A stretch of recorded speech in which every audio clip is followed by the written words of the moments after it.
Olá, crianças. Nossa segunda aula de ciências. Nós estamos no nosso livro 3, nosso terceiro bimestre, certo? Unidade trabalhada animais, né? Na primeira unidade, no nosso livro, nós já trabalhamos as plantas, trabalhamos os ambientes, agora nós vamos falar sobre os animais, dar continuidade, porque na aula anterior nós já iniciamos falando sobre os animais, certo? Então, capítulo 1, onde vivem os animais. Nós temos uma imagem de um animal. Esse animal vive em que ambiente? Esse animal vive no ambiente terrestre ou aquático? Vive num ambiente terrestre ou aquático? Se você falou que ele vive no ambiente aquático, você acertou, né? Então, vamos estudar um pouquinho sobre ele, tá certo? Nós falamos que os animais terrestres, eles têm uma respiração que pulmonar, né? Nós falamos que eles respiram por pulmões, que para eles estarem embaixo d'água, os animais que respiram, que têm a respiração pulmonar, para eles estarem embaixo d'água, eles precisam de equipamentos específicos. Nós vimos na aula anterior até um mergulhador, né? Usando óculos, um cilindro, né? Um aparelho para respirar, né? Para ele poder passar algum tempo, né? Dentro d'água. Nós temos também alguns animais que eles têm, que são adaptados a viver em ambientes terrestres, também estudamos na aula anterior. Nós vamos falar hoje sobre os animais que têm a respiração branquial, né? Que respiram através de brânquias, certo? Que animais são esses? Nós temos exemplos aqui dos peixes, né? Na página 144 do nosso livro, certo? Você tem aí os peixes, né? Ficam com a boca aberta para captar água para respiração. Vocês estão vendo aí no livro de vocês, tem essa imagem com essa observaçãozinha, certo? E os peixes ficam com a boca aberta porque a água entra para eles captarem para poder captar a água para respirar, porque o oxigênio eles tiram de dentro da água, né? O oxigênio que eles respiram não está na atmosfera, está na água. Isso os animais que têm a respiração branquial, tá certo? Então, na respiração do tipo branquial, as brânquias são banhadas pela água, que na maioria das vezes entram pela boca do animal. Por que na maioria? Vamos chegar já lá para vocês observarem o porquê. Os peixes abrem e fecham os opéculos, né? Permitindo a saída da água que entrou na boca, ajudando no fluxo da água, certo? Que são as laterais dele, certo? Então, entra pela boca e sai pelos opéculos. Então, os opéculos têm o objetivo de possibilitar a saída do oxigênio que entrou. O ser humano, ele inspira e expira, né? Ele respira o ar, entra o ar e sai o ar, da mesma forma o peixe, né? Só que entra pela boca e sai pelos opéculos que ficam nas laterais dele, certo? Depois nós vamos ter uma imagem com essa estrutura do peixe, tá bom? Mas não são os peixes que possuem brânquias, não são só os peixes que possuem brânquias, não. Outros animais aquáticos, como o polvo, que foi o que a gente viu na abertura, né?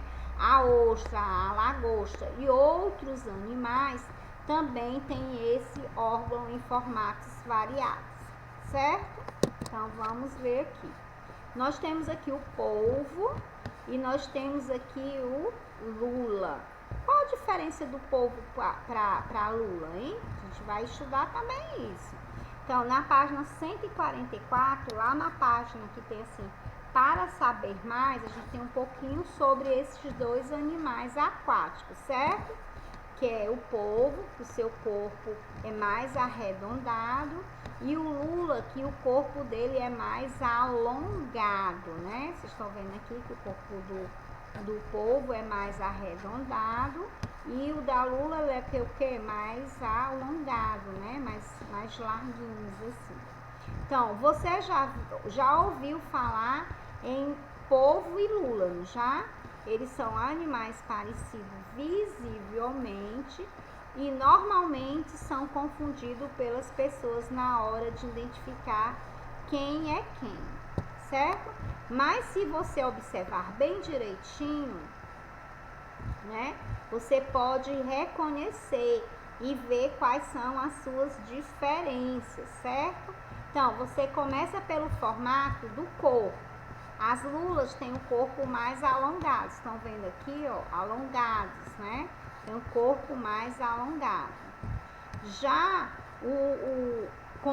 como um tubo, né? Igual um tubinho, né? Ó, aqui, ó, igual um tubinho, certo? Tá comparando com um tubo. E o polvo tem um corpo mais arredondado, parece um crânio, a cabeça dele será estranho, né? Depois vocês podem também observar que os dois possuem 8 tentáculos, né? E são como se o povo diz que é os braços, que é por onde eles se movimentam na água, certo? Os pentáculos. Mas as lulas têm também um par de pentáculos e nadadeiras. Além dos pentáculos, ela tem nadadeiras, né? Ao longo do corpo que o polvo não tem. Além dos pentáculos, a lula também tem nadadeiras, né? Então, uma tem o corpo arredondado, que é o polvo, e o outro tem o corpo alongado, né? Eles têm tentáculos, 8, mas o lula tem o que? Tem nadadeiras, que também é uma das características que a diferencia, né, do polvo, certo? Então, na página 144 também, ele também possui diferença no comportamento, certo? As lulas costumam nadar bem perto da superfície, onde conseguem o seu alimento, enquanto os polvos, né, costumam se locomover se arrastando no fundo do mar, porque eles aparentam ser mais pesadão, certo? Então, os lulas, eles meio que ficam submersos, estão vendo? Assim, flutuando, né, no meio da água.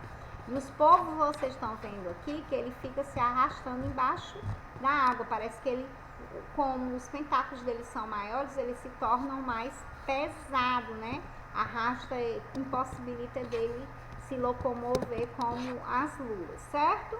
Então, na página 146, nós vamos falar um pouquinho sobre... Vocês já ouviram falar nos peixes voadores? Será que esses peixes saem voando? Qual o objetivo? Por que eles são conhecidos como voadores? Vamos estudar, né, na página 146 para descobrir, ó. Aqui vocês estão vendo aqui a características visual desse peixe, né? Olha só, aqui tá o corpo do peixe, mas aqui abriu, não foi? Aqui abriu para possibilitar o voo dele. Será que ele vai sair voando? Ele volta mais para a água, não? Por que será que ele levantou esse voo? Qual o objetivo desse peixe ser voador? Então, esses peixes são encontrados apenas nos mares de água morna, certo? Todos eles têm um corpo fino e crescem pouco, atingindo no máximo 45 centímetros. Então, é uma das características desses peixes. São de águas mornas, crescem pouco e atingem no máximo 45 centímetros, né? Então, ao contrário do que nós podemos imaginar, né? Eles não voam como as aves, não. Ele tem um objetivo, certo? Certo? Eles não batem as asas para voar, não. O que eles fazem, na verdade, é ganhar impulso, né? Como se fosse pular, como eles não pulam, dizem que eles voam, né? Porque abre aí uma espécie de asa, né? Para dar um grande salto. Depois abre suas barbatanas para planar, né? Ficar sobremerso na água, sobrevoando, ficando no ar por até 15 segundos. Atrás de quê, hein, gente? Será que ele tá atrás de quê? Vamos ver. Em geral, os peixes utilizam esse recurso para fugir de seus predadores. Não estão à procura de comida, eles estão fugindo dos predadores, que são os outros animais que estão querendo comer eles, né? Como os tubarões, os atuns e os golfinhos. Então, esses peixes são chamados de voadores, não porque eles voam, mas porque eles ficam em cima, né? Sobrevoando assim durante 15 segundos, tempo suficiente, né?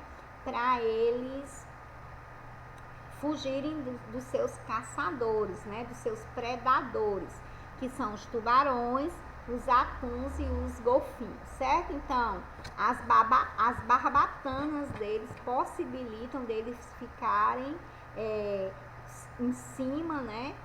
Durante 15 segundos, aliás, durante 15 segundos. 15 minutos eles morriam, né? Porque eles respiram o ar da água, né? Ele é um peixe, então eles não voam como as árvores, eles passam só 15 segundos fora da água, fugindo dos seus predadores, certo?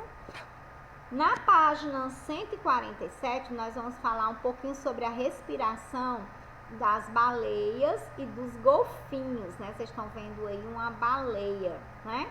Então, um gif de uma baleia. Eles são animais mamíferos, né? Certo? Eles são mamíferos. Entre eles, particularidades, significa que eles têm pulmões, né? Eles são mamíferos, eles têm pulmão. Eles precisam do oxigênio do ar, né? E não da água, por isso que eles saem um pouquinho, né? Aí eles captam o oxigênio da atmosfera do ar, né? Como ele tem um pulmão grande, né? Porque eles respiram pelos pulmões também, eles armazenam o ar durante uma parte do tempo para que eles possam ficar na água, certo? Então, como as baleias e os golfinhos podem passar a vida debaixo d'água, já que eles respiram pelos pulmões, né? É o que eu falei, eles armazenam, quando eles saem da água, eles armazenam, que seu pulmão é gigante, né, grandão, mas eles têm fôlego, né, para armazenar. Então, vamos ver, o segredo está em subir à tona, né, para respirar, né? Como eles têm um fôlego enorme para passar muito tempo embaixo da água até voltar à superfície novamente. Então, eles respiram, armazenam um oxigênio suficiente para ele passar um bom tempo na água e depois eles voltam novamente fazendo tudo acontecer, né? Respiram, armazenam novamente o oxigênio e voltam para a água. Nós humanos, como a maioria dos mamíferos, inspiramos e expiramos o tempo todo. E assim, sem perceber, renovamos o ar dos nossos pulmões aos poucos e constantemente. Como os mamíferos aquáticos, não é diferente. Então, com a baleia e com o golfinho, não é diferente. Eles precisam fazer esses movimentos porque, assim como nós, eles inspiram e expiram, né? Eles respiram e eles inspiram, né? Eles inspiram e eles expiram, né? Botam para fora o ar que eles respiraram. Então, assim, eles renovam uma grande parte da quantidade de ar cada vez que sobem para respirar. E isso lhe dá fôlego suficiente para passar um bom tempo submerso, ok? Ficam lá embaixo durante um bom tempo até sentir a necessidade de subir novamente. Nós vamos fazermos as correções da atividade do dia 2, certo? O dia 2, que foi na ficha, as páginas 77 e 78. Primeira questão, você vai explicar, que nós estudamos na aula anterior, que é habitat, né? Que é o ambiente ou lugar que um animal vive naturalmente, certo? Então, na segunda questão, você vai ajudar o caranguejo a encontrar o seu habitat, descrevendo o caminho, né? Então, tá aqui o caminho que ele vai seguir até encontrar a água, né? Que ele é um animal que terrestre ou aquático? Ele é um animal aquático. Na página 78, também da ficha, vocês teriam que completar, responder as seguintes perguntas. Segundo o texto da página 78, né, que tem um texto, aí vocês iriam responder qual o habitat dos personagens, né, desse filme, do Dory e Nemo, né? É um ambiente o que? Marinho, né? São de ambientes marinhos, conhecido por recifes de corais. Segundo o texto aí também, que é um texto de divulgação científica, né? De acordo com o texto, é seguro para o peixe ser retirado do seu habitat? Não, né, gente? Cada animal tem o seu habitat específico, né? Pois retirar os peixes do seu habitat pode machucá-lo, né? Pode matá-lo durante o transporte. Então, não é recomendável tirar o animal do seu habitat. Nós vamos realizar agora uma atividade juntinho com a professora, né? Juntinho comigo. Uma atividade onde vocês vão ter que fazer a correspondência aí, quais são, ligue, né? O ícone, são os desenhos, né, de respiração branquial, aos animais que fazem parte desse tipo. Então, nós temos aqui 2 animais, que é o caranguejo e o polvo, né, que tem a respiração branquial. O animal são animais aquáticos, porque eles vivem no ambiente de água, né, do mar. Então, são animais. Então, tá aqui o habitat, que é o mar, né, água, e os animais, caranguejo e o polvo, certo? Na segunda questão, também ainda na página 45, vocês vão encontrar as respostas no caça-palavras, né, das seguintes perguntas. Órgão utilizado para respiração em animal como peixe, polvo e lula. Qual o nome do órgão? São o quê? As brânquias, né? São brânquias. B. Estrutura que protege as brânquias presente na maioria dos peixes, são os opéculos, né? E exemplos de animais que fazem parte da respiração branquiais são os peixes, as lagostas e os polvos. Por quê? Porque eles são animais de ambientes aquáticos, certo? Então, agora nós vamos para a página 146, onde vocês vão encontrar. Agora você conhece um pouco mais sobre os animais de ambiente aquático, encontra 6 animais de vida aquática. Então, você vai encontrar o quê? Nós vamos colocar de vida aquática, são os animais, né, que vivem na água. Camarão, lagosta, baleia, peixe, tubarão, golfinhos, certo? São os animais de vida aquática. Na página 147, vocês vão responder também sobre um texto, certo? De acordo com o texto, de onde os mamíferos retiram o oxigênio? Da atmosfera, né? Então, ele tira da atmosfera. Os animais aquáticos, eles tiram de onde? Tiram do mar, né? O oxigênio eles tiram do mar. Os de ambientes, os animais mamíferos que respiram pelos pulmões, que são considerados animais terrestres, tiram da atmosfera, né?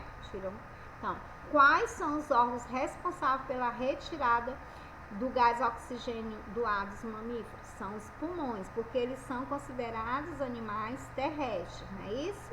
E na C, o que os mamíferos aquáticos fazem para respirar?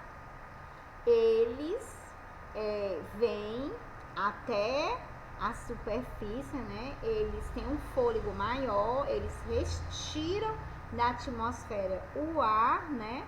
Como eles têm um fôlego grande, armazenam e voltam para a água novamente, certo? Então,